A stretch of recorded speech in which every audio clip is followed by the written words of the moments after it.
Pour un membre du Christ, la mort n'est pas l'épilogue malheureux de l'existence ou un accident irréparable. Elle a une toute autre signification. Elle est sa principale participation à la passion du Christ. Tant il est vrai que chaque chrétien est appelé à actualiser dans sa chair la passion du Christ pour le salut du monde. Colossiens 1, 24. En offrant sa mort, le Christ a offert son corps mystique dans ses moindres détails jusqu'à la fin du monde, c'est-à-dire la vie et la mort de tous les membres de l'Église. Notre mort dans l'acte rédempteur du Christ nous donne une part dans le rachat du monde.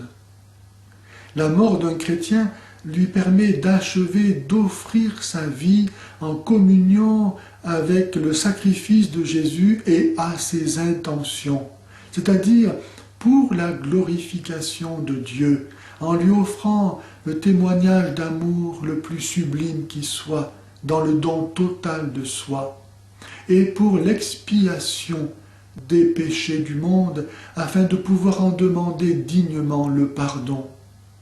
Aucune langue ne peut dire la beauté d'une mort dans le Christ, puisqu'elle s'identifie avec celle du Maître dont la valeur est infinie. La mort du Christ ne s'est pas accomplie au hasard, mais selon un rite minutieusement déterminé par le Père de toute éternité. Les prophètes en avaient annoncé chaque détail. Dans le dessein divin, la mort du Christ et les nôtres constituaient un tout et formaient l'hommage complet de l'humanité régénérée. Chacune de nos morts, comme celle du Christ, était présentée avec son rite. La condition pour mourir dans le Christ est donc l'acceptation généreuse et sans réserve aucune des détails de notre fin. Et quand on sait par qui et comment ils ont été décidés, comment pourrait-on avoir de la peine à les accepter? Notre mort ainsi envisagée dans sa sublime réalité prend un aspect de grandeur et de dignité qui la rend enviable. Collaborer à l'œuvre rédemptrice du Christ en jouant dans cette grande harmonie universelle de sa mort, la note qu'il veut, n'est-ce pas un honneur immense dont nous devons être fiers? Une acceptation n'est sincère que si elle est totale. Si en souscrivant au genre de mort que Dieu a voulu pour lui, le chrétien reste attaché aux choses qu'il quitte, son acceptation du rite de sa mort n'est que verbale mais non pas réelle. Il veut bien mourir mais non pas quitter. Illogisme suprême. Comment le mourant peut-il avoir de la peine à sourire au Christ qui lui ouvre les bras? Alors qu'à cet instant, l'allégresse serait la plus grande marque d'amour. Il faut constater, hélas, que les morts joyeuses sont rares. La crainte est le plus souvent une espèce d'indifférence à l'égard du Christ, empêche l'allégresse. On veut bien aimer le Christ, mais pour les biens qu'il nous donne, pas pour lui-même.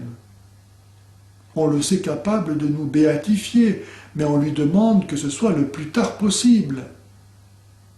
Aucun empressement à courir vers lui. On répond à ses bras tendus par des bras croisés, quand ce n'est pas encore en lui tournant le dos.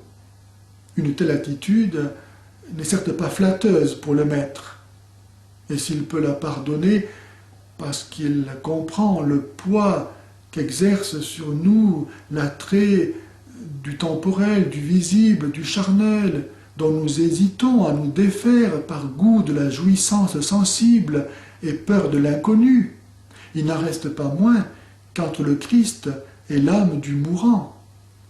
Une gêne retardera l'union, gêne qui devra être consumée dans le feu du purgatoire, si toutefois elle n'est pas due à quelque péché mortel. Pour entrer dans le bonheur pour lequel Dieu nous a créés et rachetés, il faut donc s'y préparer de longue date. Un travail quotidien dans une vie d'oraison sans cesse jaillissante sera seul capable de nous donner le moment venu la juste attitude à avoir au moment du don total. Chaque messe nous est donnée pour nous permettre aussi de préparer notre mort, puisque celle-ci est anticipée dans l'offrande du sacrifice de Jésus dont nous sommes les membres. Par lui, avec lui et en lui, à toi, Dieu le Père Tout-Puissant, dans l'unité du Saint-Esprit, je te donne ma vie, en suprême témoignage d'amour, pour ta gloire, maintenant et à jamais. À chaque messe, disons intérieurement à Dieu, Père, avec Jésus, je vous offre sa mort, c'est-à-dire l'offrande de sa vie, et dans sa mort, je vous offre la mienne, en acte de charité parfaite, en suprême témoignage d'amour pour vous, et en expiation pour mes péchés et ceux du monde entier. Je vous demande, au nom de l'amour de Jésus, qui me lave dans son sang de toutes mes fautes, de nous rendre dignes de vous, afin que nous puissions vivre dans votre grâce et mériter de demeurer dans votre gloire pour l'éternité. Ainsi soit-il, au nom du Père et du Fils et du Saint-Esprit.